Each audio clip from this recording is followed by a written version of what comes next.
बच्चों, मैं आपकी टीचर वंदना श्रीवास्तव आज आपके लिए लाई हूँ कलरव पाठ 18 मोहम्मद साहब। तो चलिए देखते हैं इस पुस्तक में, इस किताब में, इस कहानी में क्या है, मोहम्मद साहब जी के बारे में क्या बताया जा रहा है। हजरत मोहम्मद साहब का जन्म अरब के प्रसिद्ध नगर मक्का में हुआ था। बच्चों, अरब का एक प्रसिद्ध नगर है जिसका नाम है मक्का। उनकी माता का नाम आमिना और पिता का नाम अब्दुल्ला था। जन्म से 2 माह पूर्व उनके पिता का निधन हो गया। निधन माने बच्चों मृत्यु। 6 वर्ष की अवस्था में उनकी माता चल बसी। उनकी माता के देहांत के बाद उनका पालन पोषण उनके दादा अब्दुल मुत्तलिब ने और चाचा अबू तालिब ने किया। बच्चों, बहुत ही इसका मतलब कष्ट उठाया उन्होंने, क्योंकि एक ऐसा बच्चा जिसने अपने पिता को नहीं देखा, उसके जन्म के पहले ही उसकी मृत्यु हो गई। और उसकी माँ जब वो 6 साल के थे तब, तो यानी उन्होंने होश संभालने पर ना अपने माँ और ना अपने पिता को देखा।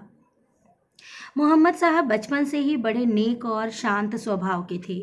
बड़े होने पर वो अपने चाचा के साथ व्यापार के लिए आसपास के देशों में जाने लगे। वे बड़ी लगन से काम करते थे। उनकी मेहनत और ईमानदारी की प्रशंसा दूर दूर तक फैल गई। इसीलिए बाहर जाते समय लोग अपने आभूषण और बहुमूल्य सामान उनके पास रख जाते थे और वापस आकर उनसे ले लेते थे। बच्चों, जो विश्वसनीय होता है उसी के पास तो हम अपना सामान छोड़ते हैं। तो चूंकि उनका व्यवहार बहुत अच्छा था, वो बहुत ईमानदार थे, तो इसलिए लोग क्या करते थे, उनके पास अपना सामान छोड़ देते थे, बहुमूल्य सामान छोड़ देते थे। उन दिनों अरब देश में बहुत सी कुरीतियां प्रचलित थीं। कुरीतियां का मतलब बच्चों बुरी प्रथाएं, जो हमारे समाज के लिए अच्छी नहीं होती। अरब निवासी अनेक किस्म के अंधविश्वासों में जकड़े हुए थे। वे जादू टोनों में विश्वास करते थे, जुआ खेलते थे और मदिरा पीकर आपस में लड़ते थे। छोटी छोटी बातों पर अकड़ दिखाते थे और एक दूसरे के प्राणों के प्यासे हो जाते थे। ऊंची ऊंची दरों पर सूद पर पैसा उधार लेते थे। इन बुराइयों को देखकर मोहम्मद साहब को बहुत दुख होता था। उनका मन अशांत हो जाता था। मक्का के पास की पहाड़ियों में हीरा नाम की एक गुफा थी। वे प्रायः उस गुफा में जाकर चिंतन करते और ध्यान में लीन हो जाते। वे समाज की बुराइयों को दूर करके उसे समृद्ध और सहयोग के रास्ते पर ले जाना चाहते थे। उन्होंने लोगों को बताया कि सभी मनुष्य बराबर हैं, कोई ऊंचा या नीचा नहीं है। उनका कहना था कि मनुष्य की वह रोजी सबसे पवित्र है जो उसने अपने हाथ से मेहनत करके कमाई है। वे बदला लेने से क्षमा कर देना समझते थे। वह कहते थे कि पड़ोसी को कष्ट देने वाला आदमी कभी जन्नत में नहीं जा सकता। उन्होंने कहा कि आदमी को अपनी आमदनी का कुछ हिस्सा गरीबों को जरूर देना चाहिए, दूसरों की अमानत की रक्षा करनी चाहिए, सभी धर्मों का आदर करना चाहिए, सूदखोरी नहीं करनी चाहिए, बुरी आदतों जैसे शराब पीना, जुआ खेलना आदि से दूर रहना चाहिए। आरंभ में मक्का वालों को मोहम्मद साहब की बातें पसंद नहीं आईं। वे उन्हें तरह तरह से कष्ट देने लगे।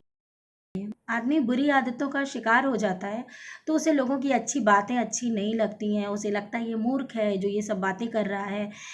मदिरा पीना कितना अच्छा लगता है, कितना आदमी बेहोश होकर ऐसे उल्टी सीधी बातें बकता है, तो वही चीज़ें उसे अच्छी लगती हैं। तो उन लोगों ने क्या किया, उनका विरोध किया। उन्हें बुरा भला कहते थे और उन पर पत्थर बरसाते थे। एक वृद्ध स्त्री तो उनसे इतनी रुष्ट थी, इतनी गुस्सा थी कि जब वह रास्ते से निकलते तो उनके ऊपर कूड़ा फेंक देती थी, रास्ते में कांटे बिखेर देती थी। उन्होंने पड़ोसियों से पूछा तो मालूम हुआ कि वह स्त्री बीमार है।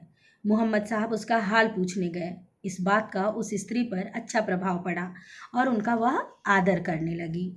मक्का वालों के विरोध के बाद भी मोहम्मद साहब बराबर उपदेश देते रहे। जो आदमी अच्छा होता है बच्चों, वो अच्छा ही करता है, चाहे कोई कितना भी उसका विरोध करे। मक्का वालों का विरोध बढ़ता ही गया और मोहम्मद साहब ने समझ लिया कि अब यहाँ रहना कठिन है। उन्होंने मदीना जाने का निश्चय किया। उन्होंने रखी हुई दूसरी दूसरों की धरोहर को अपने चचेरे भाई हजरत अली को सौंप दिया और उन्हें यह समझाया कि लोगों की धरोहर को लौटाकर तुम भी सीधे मदीना चले आना। अब मोहम्मद साहब अपने मित्र अबू बकर के साथ मदीना की ओर चले गए। वे पहले शहर में के बाहर एक गुफा में रुके। मक्का वाले जब उनके घर में घुसे तो मोहम्मद साहब वहाँ नहीं मिले। वे ढूंढते ढूंढते शहर की गुफा की ओर चले। लोगों को अपनी ओर आता देखकर अबू बकर घबराए, मगर मोहम्मद साहब ने कहा, अबू बकर घबराओ नहीं, खुदा हमारे साथ, वह हमारी रक्षा करेगा।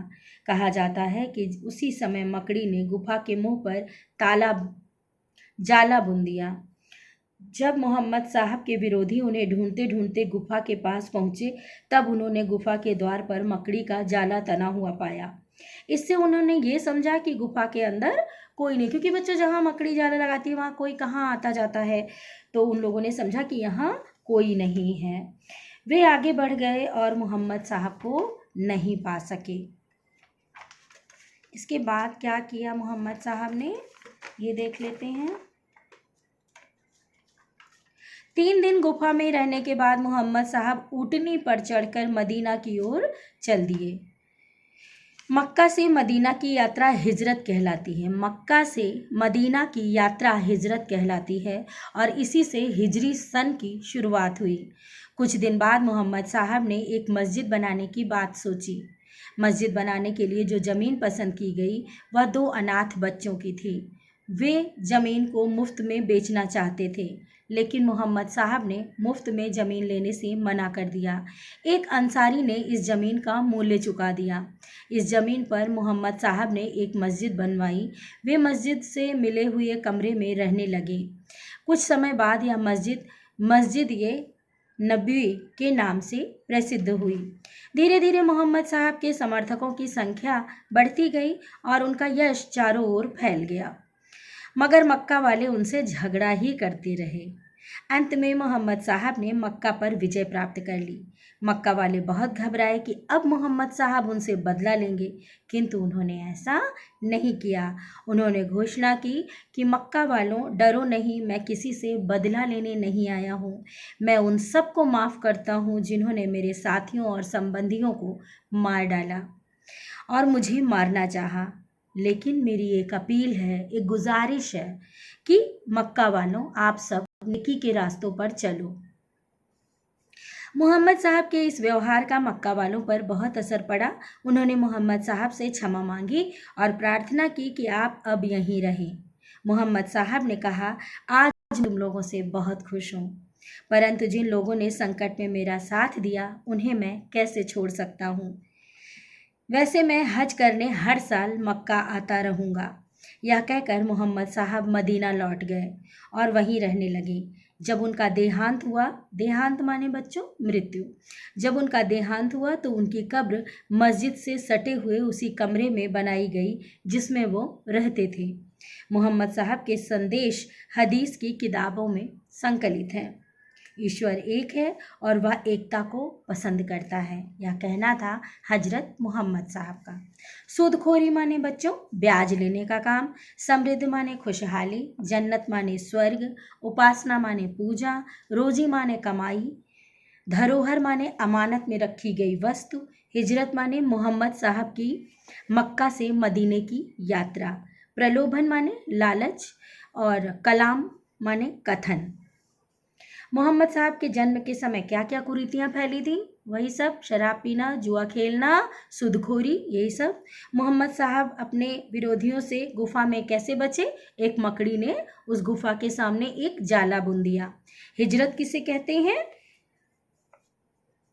हिजरत किसे कहते हैं, मोहम्मद साहब की मक्का से मदीने की यात्रा को हिजरत कहते हैं। मोहम्मद साहब ने मानवता को क्या संदेश दिया, ईश्वर एक है और वह एकता को पसंद करता है। तो बच्चों ये रहा आपका मोहम्मद साहब का पाठ, और हमें सभी अभिभावकों से ये कहना है कि आप इसे देखें और अपने बच्चों को दिखाएं और समझाएं।